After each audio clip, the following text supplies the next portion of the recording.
नमस्कार बच्चों, मैं रवि कुमार आपका स्वागत करता हूं इस ऑनलाइन प्लेटफॉर्म पे। और आज हम डिस्कशन करेंगे किस चैप्टर के बारे में, नंबर सिस्टम के बारे में, या फिर रियल नंबर भी कह सकते हैं कई बार, और नंबर सिस्टम। नंबर सिस्टम के अंदर क्या है, हम सबसे पहले जिस चीज के बारे में डिस्कशन करने वाले हैं वो है हमारे पास में नंबर के बारे में। और ये जो क्लास चल रही है बाइलिंगुअल रहेगी, हिंदी और इंग्लिश दोनों के अंदर मिक्सअप है। तो सबसे पहले हम जानेंगे किसके बारे में, नंबर के बारे में। नंबर होता क्या है, नंबर को हिंदी में क्या कहते हैं, संख्या कहते हैं। तो संख्या होती क्या है या नंबर होता क्या है, इसको जानने से पहले हमारे पास में एक चीज होती है जिसको नाम क्या कहते हैं, डिजिट या अंक भी कह सकते हैं। ये कितने होते हैं, ये होते हैं हमारे पास में जीरो से स्टार्ट होते हैं। जीरो से 0 1 2 3 4 5 6 7 8 और 9, टोटल कितने हो गए, ये 10 हो गए, क्योंकि 1 से लेकर 9 तक 9 हो गए और 0 भी काउंट हो गए बीच में, तो टोटल कितने हो गए, 10 हो गए हमारे पास में। तो 10 क्या होते हैं हमारे पास में, डिजिट होते हैं, अंक होते हैं। इन्हीं अंकों से क्या बनती है, संख्या बनती है। जैसे एग्जांपल लेते हैं, हमारे पास में मैंने लिख लिया 731 लिख दिया, 731। इसके अंदर डिजिट या अंक पूछे तो कितने हमारे पास में, 1 2 और 3। इसके अंदर कितने डिजिट है, 3 तो डिजिट है या 3 तो अंक है, लेकिन नंबर कितनी है, संख्या कितनी है, एक ही है। और इस संख्या की वैल्यू कितनी है, 731। तो संख्या की वैल्यू कितनी है, 731। मतलब मैं पूछूं अगर इस संख्या के अंदर अंक कितने या डिजिट कितने हैं, डिजिट कितने तो कितने हमारे पास में, 3 है। अच्छा, ये नंबर कितने हैं भाई, ये नंबर कितने हैं भाई, एक ही नंबर है। और इस नंबर की जो वैल्यू है या इसका मान है वो कितना है, 731 है। अंक 3 है, नंबर 1 और वैल्यू कितनी है इसकी, 731। बात आगे समझे। तो नंबर होता क्या है, ये जितने भी हमारे पास में डिजिट, ये खुद भी एक नंबर है। ये जो डिजिट है हमारे पास में, ये खुद भी क्या है, एक नंबर है। 1 भी एक नंबर है, 2 भी एक नंबर है, 3 भी एक नंबर है, 0 भी एक नंबर है, 9 भी एक नंबर है। ठीक है, तो हमारे पास ये नंबर किन से बनते हैं, डिजिट या अंक से बनते हैं।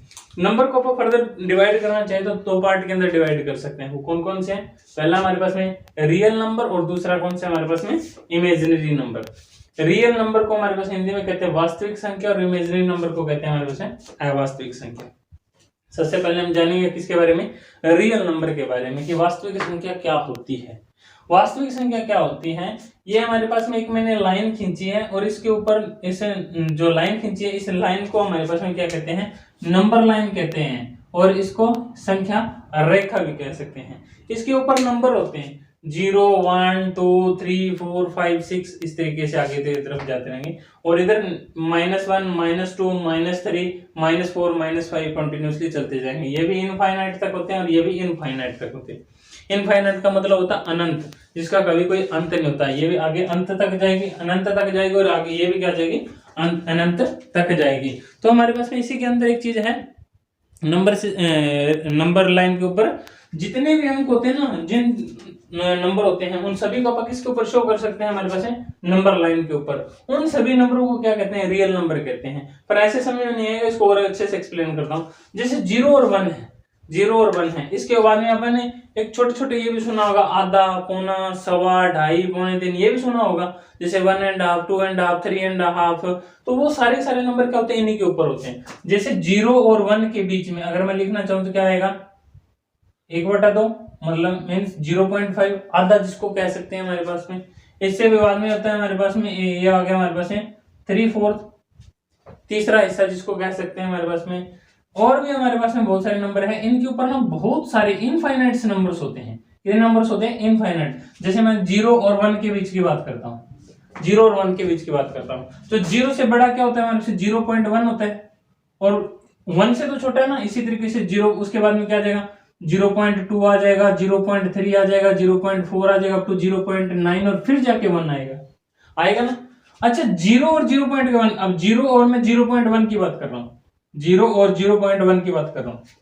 0 से बड़ा 0.01, 0.02, 0.03, 0.04, अप टू 0.99, 0.9।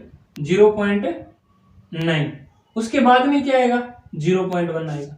तो मतलब 0 और 0.1 के बीच में कितने नंबर हो गए हमारे पास में, 9 नंबर्स हो गए। और 0 और 1 के बीच में हमारे पास इस तरीके से छोटा सा एक पॉइंट निकाल के देखा, उसमें भी 9 नंबर हो गए।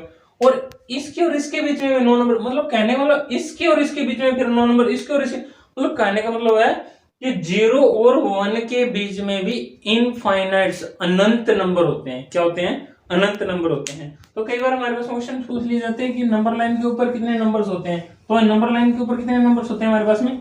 इनफाइनाइट्स नंबर्स होते हैं, इनफाइनाइट्स नंबर्स होते हैं। 0 और 1 के बीच में पूछे कितने नंबर्स है, तो इनफाइनाइट्स नंबर है। बहुत सारे ऐसे नंबर्स होते हैं। ये नंबर लाइन जिसको संख्या रेखा कहते हैं, ये क्या होता है? एक रस्सी की तरह होती है, और रस्सी में क्या होता है? बहुत सारे छोटे छोटे टुकड़ों से मिलकर होता है। आपने साइंस के अंदर पढ़ा होगा परमाणु के बारे में, एटम के बारे में। एटम या परमाणु क्या होता है? एटम या परमाणु वो सबसे छोटा कण होता है जिसको बार बार कट करने के बाद में लास्ट में जो कण ऐसा बच जाता है, टुकड़ा बच जाता है, जिसको आप फर्दर काट नहीं सकते या डिवाइड नहीं कर सकते, तोड़ नहीं सकते, उस पॉइंट को क्या कहते हैं हमारे पास? एटम या परमाणु कहते हैं। तो वही चीज है यहाँ पे, इस पे भी जीरो, इतनी बड़ी अगर मान लो मेरे को रस्सी बनानी पड़े तो उसके बीच में कितने पॉइंट्स आ जाएंगे? छोटे छोटे, इनफाइनाइट्स। तो जितने पॉइंट्स होंगे उतने क्या होंगे हमारे पास? नंबर्स होंगे। तो 0 और 1 के बीच में कितने नंबर्स होंगे हमारे पास? इनफाइनाइट्स नंबर्स होते हैं। ठीक है, और उन नंबर को, जितने भी नंबर्स होते हैं, जिन नंबरों को अपन इस नंबर लाइन के ऊपर या संख्या रेखा के ऊपर लिख सकते हैं, उन सभी को क्या कहते हैं हमारे पास? रियल नंबर कहते हैं। इनके एग्जांपल कराऊंगा तो और भी ज्यादा अच्छे से समझ में आ जाएगा रियल नंबर होता क्या है हमारे पास में। तो रियल नंबर क्या होता है हमारे पास में कि the number which is show on A number line. ये क्या है? इसको क्या कहते हैं? नंबर लाइन कहते हैं। तो जिन संख्याओं को हम नंबर लाइन या संख्या रेखा के ऊपर दर्शा सकते हैं उनको क्या कहते हैं? रियल नंबर कहते हैं। जिन संख्याओं का मान संख्या रेखा पर दर्शाया जाता है उनको क्या कहते हैं? वास्तविक संख्या कहते हैं। इतनी बात आ गई समझ? एग्जांपल देखो इसके, ये पढ़ा आपने 0 1 2 3 4 5 6 7 8 9 10 ऐसा पढ़ा? वो सारे क्या होते हैं? रियल नंबर होते हैं। ऐसा पढ़ा -1 -2 -3 -4 -5 -6, ये पढ़े? ये भी सारे क्या होते हैं? रियल नंबर होते हैं। ऐसा पढ़ा 1/2 3/4 5/6 -7/6, 5 सही 3/4 22/7, ऐसा कुछ पढ़ा है? जो मिक्स फ्रैक्शंस होते हैं, ये बटा वाले भी जितने भी होते हैं वो सारे क्या होते हैं? रियल नंबर होते हैं। पॉइंटों में पढ़े 5.6 7.9 -6.81 25.6, ऐसा कुछ भी 3.14, ऐसा कुछ पढ़ा होगा। 0.6 7.9 5.6, ये जितने भी दशमलव वाले होते हैं, डेसिमल्स वाले होते हैं, वो सारे किसमें आते हैं हमारे पास? रियल नंबर के अंदर आते हैं। रूट में पढ़े √2 √3 √4 √5 √6, जितने भी रूट्स के अंदर संख्या पढ़े वो सारी क्या होती हैं? रियल नंबर होती हैं।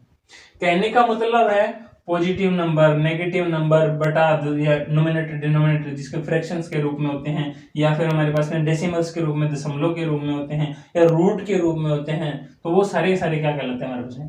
रियल नंबर कहलाते हैं। कहने का मतलब आज तक अपन ने जो चीजें पढ़ी थी वो सारी क्या पढ़ी थी? रियल नंबर पढ़ी थी। तो इमेजिनरी नंबर कौन सा है? इमेजिनरी नंबर का मतलब होता है इमेजिन का मतलब होती है कल्पना, जिनकी अपन सिर्फ और सिर्फ कल्पना करते हैं, एक्चुअल में वो नहीं होते हैं। उनको ऐसे नंबर भी होते हैं जो इनको नंबर लाइन के ऊपर या जिनको नहीं दर्शाया जा सकता, जिनको नहीं शो किया जा सकता, उनको क्या कहते हैं? Imaginary number. The number which is not show on A number line is called imaginary number.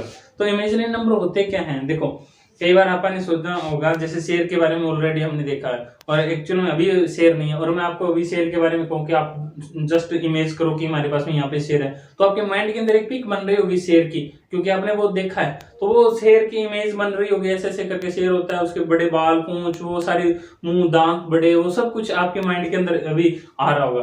तो वही चीज है, वो एक्चुअल में हमारे पास में अभी नहीं है ना।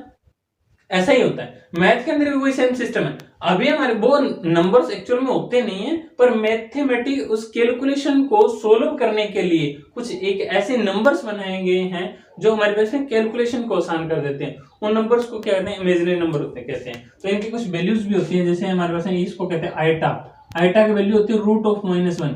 √-1 को आप एक्सप्लेन नहीं कर सकते, इसलिए इसको क्या नाम दे दिया? आइटा दे दिया। आइटा का स्क्वायर, इसको दोनों तरफ स्क्वायर करेंगे तो क्या आएगा? रूट हट जाएगा तो क्या आ जाएगा? -1। आइटा की पावर 3, इन दोनों को पावर को ऐड करोगे तो पावर ऐड हो जाती है ना, बेस सेम होता है, तो आगे चल के पढ़ोगे इसी चीज के बारे में भी। तो ये इसकी वैल्यू हो जाएगा माइनस में आयोटा की पावर 4 क्या होता है? 1 होता है। तो ये कुछ है हमारे पास में इमेजिनरी नंबर्स की वैल्यू है। आपको मैं भी शायद जरूरत तो नहीं पड़ेगी, पर फिर भी आपको थोड़ा सा पता होना चाहिए कि इमेजिनरी नंबर्स होते क्या है। एक होता है रियल नंबर, एक इमेजिनरी नंबर। लेकिन इन रियल और इमेजिनरी, रियल नंबर और इमेजिनरी नंबर दोनों के कॉम्बिनेशन से भी एक नंबर बनता है, जो आगे चल के पूरा एक सब्जेक्ट बनेगा हाई क्लासेस के अंदर, उसको कहते हैं हमारे पास में क्या, कॉम्प्लेक्स नंबर। क्या कहते हैं इसको, कॉम्प्लेक्स नंबर, संयुक्त मिश्रित संख्या, ऐसा कुछ कहते हैं, संयुक्त मिश्रित संख्या उसको कहते हैं। इसमें क्या होते हैं, रियल नंबर प्लस में इमेजिनरी नंबर होता है, रियल नंबर प्लस में इमेजिनरी नंबर। एग्जांपल लेना चाहूंगा 3 प्लस में 2 आयोटा, एग्जांपल हमारे पास में 3 प्लस में 2 आयोटा, इमेजिनरी नंबर आ गया आयोटा। 3 हमारे पास में क्या है, रियल नंबर, क्योंकि अभी अपन पढ़ा था ये देखो 3 रियल नंबर है, तो एक रियल नंबर होना चाहिए, एक इमेजिनरी नंबर होता है। रियल और इमेजिनरी के कॉम्बिनेशन को क्या कहते हैं हमारे पास में, कॉम्प्लेक्स नंबर कहते हैं। ये भी हमारे एग्जाम में भी शायद आपने नहीं आए और इमेजिनरी नंबर भी नहीं आना, पर हमारे पास में किसकी जरूरत है, रियल नंबर की जरूरत है। बट ये हमें थोड़ा बहुत पता होना चाहिए रियल इमेजिनरी नंबर के बारे में, कई बार जरूरत पड़ जाती है। वो क्या आता है कि किसी चीज के बारे में अपन आगे चल के पढ़ना, उसके बारे में थोड़ा बहुत सुना हो तो उस चीज को टैकल करना थोड़ा सा आसान रहता है। तो इसलिए कॉम्प्लेक्स नंबर और इमेजिनरी नंबर के बारे में आपको थोड़ा सा बताया मैंने। अभी आप बात करते हैं रियल नंबर को। रियल नंबर को आप फर्दर डिवाइड करते हैं, आप क्या करेंगे, जैसे स्टार्टिंग से नंबर लिया, नंबर से रियल नंबर पे है, रियल नंबर को फिर डिवाइड करते हैं, फिर उसका एक पार्ट को उठा के फिर आगे उसको डिवाइड करते चलेंगे, तो इसी तरीके से करते चलेंगे।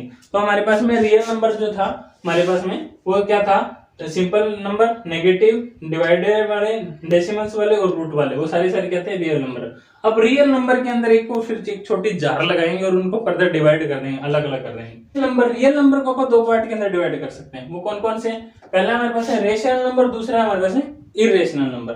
रेशनल नंबर क्या होते हैं और इरेशनल नंबर्स क्या होते हैं, देखो रेशनल नंबर वो होते हैं जो ये 3 कंडीशन फॉलो करते हैं। वो कौन कौन सी है, पहले पी वाई क्यू के फॉर्म में होना चाहिए, पी और क्यू इंटीजर होने चाहिए और क्यू कभी भी 0 का नहीं होना चाहिए। तो इसमें एक चीज नहीं समझ आई कि हमारे पास ये इंटीजर क्या होता है, इंटीजर के बारे में जान लेते हैं सबसे पहले। इंटीजर क्या होता है हमारे पास, ये उसको पूर्णांक कह देते हैं। क्या होता है ये, 0 1 2 -1 -2, ये जो नेगेटिव से लेके पॉजिटिव तक जा रहे हैं उनको क्या कहते हैं, इंटीजर कहते हैं। ये नेगेटिव से पॉजिटिव का मतलब क्या हुआ, नेगेटिव से पॉजिटिव का मतलब होगा 0 के बाद में 1 1 के बाद में 2 2 के बाद में 3 3 के बाद में 4, ऐसे नंबर्स उठाएंगे। इनके जो बीच के नंबर्स होते हैं, आधा पौना सवा, वो चीजें नहीं उठाएगा। डायरेक्ट क्या है, 0 के बाद में 1 1 के बाद में 2 उठाएगा, ठीक है। और इधर भी -1 -2 -3 -4, न कि हमारे इसके बीच में -1.5 -1 2, ऐसा कुछ नहीं उठाएगा। ये सीधा क्या उठाएगा, -1/2 -1/3।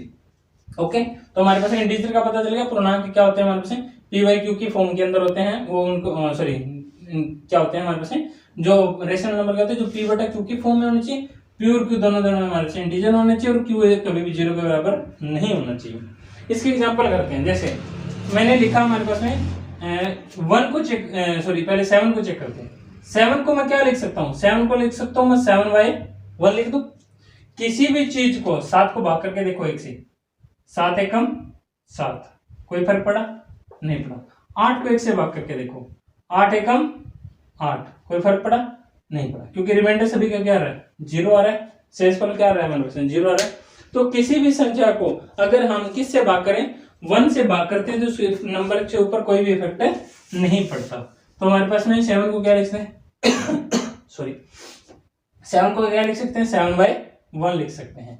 तो अब देखते हैं इसको मिला के इसके साथ में कि रेशनल नंबर है या नहीं है। P बटा Q के फॉर्म में होना चाहिए, पहली बात, हाँ भाई 7/1 ये P बटा Q की फॉर्म में होगा। दूसरी कंडीशन, P और Q दोनों क्या होना चाहिए, इंटीजर, मतलब जो ऊपर लिखा उसको क्या कहते हैं हमारे पास में P कहते हैं और नीचे लिखा उसको क्या कहते हैं, Q कहते हैं। नोमिनेटर को P कहते हैं और डिनोमिनेटर को Q से डिनोट कर रहे हैं हमारे पास में अभी। तो ये P और Q की फॉर्म में होना चाहिए, पहली कंडीशन फॉलो कर रहा है। दूसरी कंडीशन, P और Q दोनों क्या होना चाहिए, इंटीजर होने चाहिए। P की वैल्यू 7 और Q की वैल्यू क्या है, 1 है। क्या P 7 है जो क्या इंटीजर है, बिल्कुल है। ये देखो इंटीजर कौन से होते हैं, 0 1 2 3 4 5 6 7, ये क्या होते हैं हमारे पास, इंटीजर होते हैं, पूर्णांक होते हैं। तो 7 क्या है हमारे पास में, क्या है, एक इंटीजर है। 1 क्या है, 1 भी हमारे पास में एक इंटीजर है। तो 1 भी क्या हमारे पास इंटीजर है, एक पूर्णांक है। तो दूसरी कंडीशन भी ये फॉलो कर रहा है। तीसरी कंडीशन ये कहता है कि Q is always not equal to 0, कि Q कभी भी 0 के बराबर नहीं होना चाहिए। Q की वैल्यू क्या है हमारे पास में, 1 है। 0 तो नहीं है ना, 0 नहीं है, 1 है। 1 है तो क्या है हमारे पास में, तीसरी कंडीशन भी ये फॉलो कर गया। तो इसका मतलब है ये वाली संख्या जो P बटा जो 7 है वो क्या है हमारे पास में, एक रेशनल नंबर है। 7 एक रेशनल नंबर है, तो एक भी रेशनल नंबर होगा, 2 भी होगा, 3 भी होगा, 4 होगा, क्योंकि सारे 1 से डिवाइड हो जाते हैं ना, उसके ऊपर कोई भी इफेक्ट नहीं पड़ता। क्या 0 भी है भाई? 0 देखते हैं, 0 को चेक करते हैं। 0 को मैं क्या लिख सकता हूँ? 0 को 1 से भाग कर दूं, क्योंकि अपन ने अभी पढ़ा था कि किसी भी चीज को 1 से भाग कर देते हैं तो उसके ऊपर कोई इफेक्ट नहीं पड़ता। तो 0 को अगर मैं 1 से डिवाइड करूंगा तो उसके ऊपर कोई इफेक्ट नहीं पड़ेगा, कोई प्रभाव नहीं पड़ेगा। 0 को 1 से भाग कर लेते हैं भाई। अब देखो 0 को 1 से भाग कर दिया, तो दूसरा इसमें देखो क्या ये p बटा q की फॉर्म में है? बिल्कुल है भाई, 0 और 1 p q बटा फॉर्म में।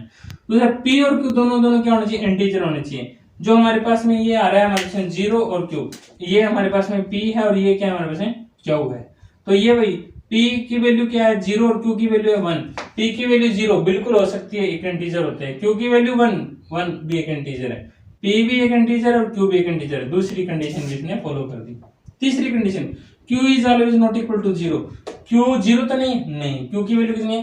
1 आ रही है। q की वैल्यू कितनी आ रही है हमारे पास में? 1 आ रही है। 0 तो नहीं आ रही ना। हाँ, p की वैल्यू 0 हो सकती है, पर q की वैल्यू 0 नहीं होनी चाहिए। ऊपर 0 हो सकता है, बटा के अंदर 0 नहीं होना चाहिए। नोमिनेटर 0 हो सकता है, डिनोमिनेटर 0 नहीं होना चाहिए।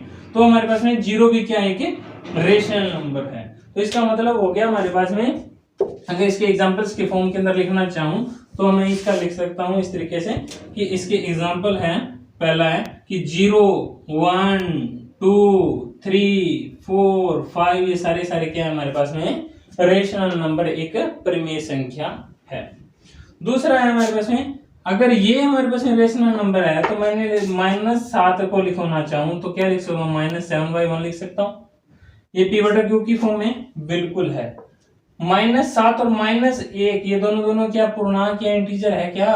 बिल्कुल भाई। -7 इस लाइन के ऊपर आता है, 1 भी इस लाइन के ऊपर आता है, मतलब p की वैल्यू क्या होगी? 7 और q की वैल्यू क्या होगी हमारे पास में? 1। p की वैल्यू -7 और q की वैल्यू 1, q की वैल्यू 1, p की वैल्यू -7। हाँ, इस -7 एक पूर्णांक है, q की वैल्यू 1 भी एक क्या है हमारे पास में? पूर्णांक है। तो कहने का मतलब है -7 है, वो दूसरी कंडीशन में फॉलो करे। तीसरी condition, q is always not equal to 0। क्या q की वैल्यू 0 तो नहीं है? बिल्कुल नहीं है। q की वैल्यू क्या आ रही है हमारे पास से? 1 आ रही है। q की वैल्यू क्या आ रही है?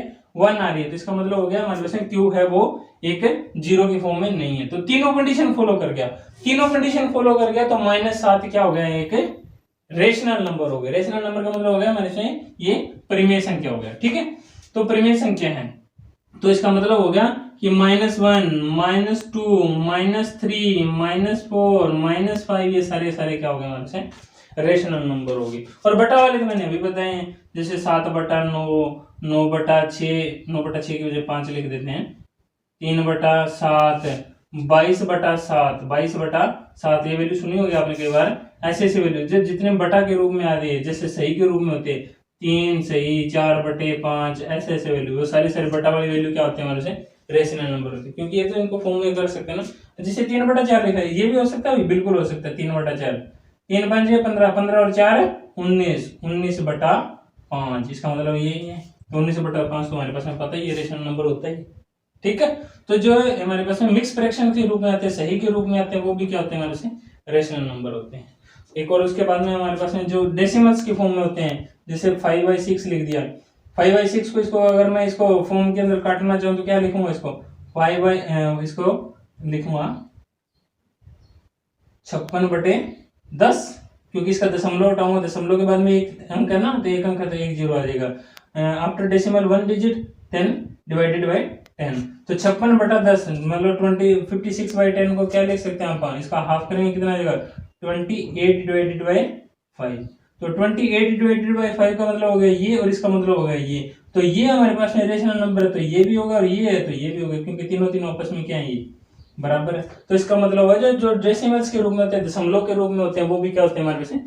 रेशनल नंबर होते हैं। तो हमारे पास में ये जो अपन उधर एग्जांपल लिया था 5/6, 7/9, -6.8, 120, 5/6 और 3.14, ये भी हमारे पास में क्या है? एक रेशनल नंबर है। ये भी क्या है हमारे पास में? एक रेशनल नंबर। इनको टारगेट क्यों किया आगे चल के बताऊंगा।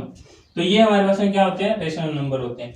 देखो भाई, इधर जो मैंने लिखवाए थे आपको रियल नंबर के अंदर, उन एग्जांपल्स की तरफ देखो एक बार फिर से, वो क्या लिखवाए थे और रेशनल नंबर में मैं क्या लिखवा रहा हूँ। रियल नंबर में लिखवाए थे positive number, negative number, divide वाले नंबर, डेसिमल्स वाले नंबर और रूट वाले नंबर। इधर मैंने क्या लिखा है, positive number, negative number, divide वाले नंबर, डेसिमल्स नंबर। ये तीनों ही आगे, चारों ही आगे भाई। रहेगा कौन सा, ये। अब देखो 1 2 3 ये उठा लेता हूं मैं, 1 2 3 4 5। मैं एक को क्या रूट 1 लिख दूं, रूट 1 को, 1 को रूट 1 लिख सकता हूँ, 2 को मैं क्या लिख सकता हूँ, रूट 4 लिख सकता हूँ, 3 को क्या लिख सकता हूँ, रूट 9, 4 को रूट 16, 5 को रूट 25 लिख सकता हूँ, नहीं लिख सकता, क्योंकि इनकी वैल्यू यही होती है। रूट 1 की वैल्यू कहते हैं 1, रूट 4 की वैल्यू कहते हैं 2, रूट 9 की वैल्यू कहते हैं 3, रूट 16 की वैल्यू कहते हैं 4, रूट 25 की वैल्यू कहते हैं 5। तो जिनका कंप्लीट रूट होता है, जिनका कंप्लीट रूट होता है, और ये 1 2 3 4 5 ये तो ऑलरेडी हमें पता है, हमारे पास रेशनल नंबर होते हैं। अगर ये वाले रेशनल नंबर है तो ये इसके बराबर होते हैं, तो ये इधर वाले भी क्या हो गए, रेशनल नंबर हो गए कि नहीं हो गए। तो अगर ये वाले रेशनल नंबर है तो ये वाले भी रेशनल नंबर हो गए। तो इसका मतलब हो गया हमारे पास में जिनका कंप्लीट रूट होता है रूट 1, रूट 4, रूट 5, रूट 5 नहीं आएगा, रूट 9, रूट 16, रूट 25, ये वाले सारे के सारे क्या होते हैं हमारे पास में रेशनल नंबर। जिनका कंप्लीट रूट हो जाता है उनको क्या कहते हैं हमारे से रेशनल नंबर है। तो क्या डिफरेंस है रेशनल और इरेशनल के अंदर? लगभग हमने जो यहाँ पे रियल नंबर के नंबर लिखे थे वो सारे सारे रेशनल नंबर के अंदर आ गए। तो क्या ऐसी संख्या बच गई जो हमारे पास इरेशनल के अंदर बच गया भाई? कौन सा बच गया? जैसे रूट 2 बच गया, रूट 3 बच गया, रूट 5 बच गया, रूट 6 बच गया, रूट 7 बच गया, रूट 10 बच गया, रूट 11 बच गया। जिनका कंप्लीट रूट नहीं होता वो इरेशनल नंबर होते हैं भाई। वो कैसे भाई? अब बताता हूँ इरेशनल नंबर्स के बारे में या अप्रिमेय संख्या के बारे में। इसको थोड़ा सा इरेज कर लेते हैं यहाँ से। इरेशनल नंबर के अंदर 3 कंडीशन ये भी फॉलो करते हैं। पहले ये पहली कंडीशन जो फॉलो करता है, ये P बटा Q की फॉर्म के अंदर नहीं होना चाहिए। ये तो कहता है P बटा Q की फॉर्म में होना चाहिए, कहता है P बटा Q की फॉर्म में नहीं होना चाहिए। दूसरा क्या कहता है, P और Q दोनों दोनों क्या होना चाहिए, इंटीजर होना चाहिए। और तीसरी कंडीशन ये कहता है कि Q is always not equal to 0। ठीक है, तो ये हमारे पास डिफरेंस करता है रेशनल और इरेशनल के अंदर। रेशनल नंबर्स क्या होते हैं? क्या होते हैं? The number which is in form of P by Q where P and Q are integer but Q is always not equal to 0, this number is called a rational number। वह संख्या जो P बटा Q की form में हो या P बटा Q के रूप में हो, वह P व Q दोनों दोनों क्या हो, पूर्णांक हो, तथा Q कभी भी 0 के बराबर न हो, उन सभी संख्या को क्या कहते हैं, परिमेय संख्या कहते हैं। इधर जस्ट इसका थोड़ा सा अपोजिट है, the number which is not in P by Q where P and Q are integer but Q is always not equal to 0, this number is called irrational number। जो नंबर जो P बटा Q की form में नहीं होते हैं तथा P और Q दोनों दोनों क्या हो, पूर्णांक हो, वह Q कभी भी 0 के बराबर न हो, उन सभी संख्या को क्या कहते हैं, अपरिमेय संख्या कहते हैं। उनको क्या कहते हैं हमारे से, अपरिमेय संख्या कहते हैं। एग्जांपल्स की बात करते हैं इनके। एग्जांपल्स हो गए इसका root 2, root 3, root 5, root 6, root 7, root 4 नहीं लिखा भाई क्योंकि रूट 4 कहाँ पे आ गया, ये रहा। रूट 1 नहीं लिखा क्योंकि रूट 1 कहाँ पे आ गया, यहाँ पे आ गया। तो इरेशनल नंबर्स, सबसे छोटा इरेशनल नंबर पूछ ले तो रूट 2। रूट 2 क्या हमारे से इरेशनल, वैसे सबसे छोटा इरेशनल नंबर नहीं होगा, ये गलत बता दिया मैंने, सबसे छोटा इरेशनल नंबर नहीं होगा। इरेशनल नंबर्स का मतलब होता है वैसे ऐसे नंबर्स जिनको अपन non terminating and non recurring की फॉर्म लिखते हैं। क्या कर रहा है, मैंने एक नाम दिया है यहाँ पे, नॉन टर्मिनेटिंग, हिंदी में बताऊंगा, non terminating and non recurring, CURING, recurring. ये दो नाम लिए मैंने, नॉन टर्मिनेटिंग, नॉन रिकरिंग। ये वाले किसमें आते हैं, हमारे से इरेशनल नंबर के अंदर आते हैं। तो नॉन टर्मिनेटिंग का मतलब होता है अशांत। क्या होता है, अशांत, ऐसा जिनको कभी शांत नहीं आती। और नॉन रिकरिंग का मतलब होता है नॉन रिपीटिंग। नॉन रिपीटिंग का मतलब हो जो चीज बार बार रिपीट ना हो, पुनरावृत्ति उनकी ना हो, तो ऐसी चीजें। तो ऐसा मतलब समझने से नहीं है ना, तो क्या खिचड़ी सी बन गई। तो इसको बताते हैं। देखो मैंने लिखा 3.1456791134568 कुछ भी लिखता चलो, मतलब ये वाले जो है ना, यहाँ पे कुछ पैटर्न ना बन रहा हो। जैसे हमारे पास 1/3 है, इसको डिवाइड करो, क्या बना, 0.333333। ये पैटर्न बनना है कि इसके अंदर 3 क्या हो रहा है, रिपीट हो रहा है। पर ऐसे नंबर जिनके अंदर रिपीटिशन ना हो और ना ही उसका अंत हो, ना ही उसका अंत हो मतलब अशांत हो, कभी उसका अंत ना हो मतलब नॉन टर्मिनेटिंग हो, और उसके अंदर रिपीटिशन भी ना हो, जैसे 1 4 5 6 7 9 आ गया तो वापस फिर 1 4 5 6 9, ऐसे ऐसे रिपीटिशन ना हो। ऐसे नहीं कि 5 यहाँ पे आ गया तो 5 यहाँ पे भी आ गया, ऐसा नहीं। एक एक टोटल एक पैटर्न बनना चाहिए, वो पैटर्न नहीं बन रहा है इसके अंदर, इसलिए इसको क्या कहते हैं, नॉन रिपीटिंग कहते हैं, कि वो पैटर्न रिपीट नहीं हो रहा, इसलिए इसका मतलब होता है non recurring. Non terminating, non recurring का मतलब क्या होता है, इर्रेशनल नंबर। आगे इसको जब डेसिमल्स कराऊंगा इसको और भी अच्छे से करवाऊंगा, पर अभी इस चीज को ऐसे डेसिमल्स वाले में इस चीज को समझने में थोड़ी तकलीफ नहीं होगी, इसलिए इसको यहाँ पे बता दिया। तो इर्रेशनल नंबर क्या होते हैं, इर्रेशनल नंबर वो होते हैं जो नॉन टर्मिनेटिंग नॉन रिकरिंग होते हैं, वो क्या होते हैं हमारे से इर्रेशनल नंबर होते हैं। इर्रेशनल नंबर का एक एग्जांपल और भी होता है भाई, जो पाई सुना आपने, पाई मैथ के अंदर यूज होता है, पाई ये वाला, इसको पाई कहते हैं, ठीक है, पाई। ये भी क्या होते हैं हमारे से इर्रेशनल नंबर होते हैं, ये पाई इर्रेशनल नंबर होते हैं, लेकिन पाई की जो वैल्यू की जाती है 22/7 22/7, वो क्या होती है, इर्रेशनल नंबर है। पाई की वैल्यू और होती है 3.14, वो भी क्या होते हैं हमारे से रेशनल नंबर होते हैं, लेकिन पाई खुद क्या होता है, इर्रेशनल नंबर होते हैं। काफी बार एग्जामों में पूछा गया क्वेश्चन से ये, पाई खुद क्या इर्रेशनल नंबर, एप्रीमेशन क्या है, लेकिन 22/7 और 3.14 ये सारे क्या हमारे से परिमेशन क्या है। पाई निकला कहां से, ये आर्यभट्ट में भी शायद आर्यभट्ट ने इसी की खोज की थी। ये एक उन्होंने क्या लिए थे, छोटे बड़े बहुत सारे सर्कल लिए थे, छोटे बड़े बहुत, उससे बड़े उससे भी बड़े, और उन्होंने क्या किया, हर बार इसकी जो सरकमफ्रेंस है उसको उसके डायमीटर से डिवाइड करके देखा था। Circumference divided by diameter, circumference का मतलब होता है परिधि, क्या होती है, परिधि, इसकी चारों ओर की चक्कर की इसकी लंबाई बटा में इसका व्यास सॉरी, इसकी जो वैल्यू आ रही थी, वो क्या आ रही थी, सेम आ रही थी, 3.14 समथिंग कुछ ऐसा कुछ आ रहा था, वो क्या थी, बिल्कुल सेम थी, और उसके अंदर रिपीटेशन नहीं हो रही थी वैल्यू के अंदर कहीं पे भी। तो उसका एक वैल्यू का नाम रख दिया था उसको, कैलकुलेशन को सोल्व करने के लिए, वो था पाई। वो क्या था, पाई। तो पाई क्या है हमारे पास, पाई की खुद क्या है हमारे से इरेशनल नंबर, और पाई की वैल्यू क्या है 22/7 और 3.14, ये क्या हमारे से रेशनल नंबर है, ठीक है। तो ये बात आ गई होगी समझ, इससे ज्यादा डीप नहीं जाएंगे, इतना ही चलेंगे नॉन टर्मिनेटिंग नॉन रिकरिंग के बारे में। तो आगे हम फर्दर डिवाइड करते हैं किसकी चीज के बारे में, रेशनल नंबर को फर्दर डिवाइड करते हैं कि रेशनल नंबर कितने टाइप्स के होते हैं।